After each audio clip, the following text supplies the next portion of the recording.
বন্ধুরা, স্নান টান করে বসে পড়েছি প্রত্যেক দিনের মতনও আজকেও মেনু নিয়ে ভাত দুপুরে।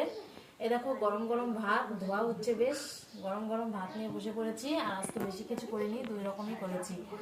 আজকে হয়েছে এ দেখো রুই মাছ, আলু আর ফুলকপি দিয়ে রুই মাছ হয়েছে এখানে। আর এখানে হয়েছে শোল ল্যাঠা মাছ, লাউ দিয়ে করা হয়েছে। এ দেখো শোল আর ল্যাঠা।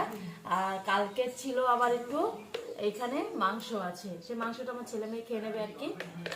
এই দেখো একটু মাংস আছে কালকে ফ্রিজে ছিল, সেটা একটু আগে থাকতে আমি নামিয়ে রেখেছিলাম। এই হয়েছে আজকে রান্নাবান্না সিম্পলের মধ্যে। সিম্পল কি, দুই রকম মাছ আবার মাংস আর গরম গরম ভাত। এখন সব দেখো থালগুলো সব ধুয়ে নিয়েছি, এখন ভাত বেড়ে নেবো। দেখো গরম গরম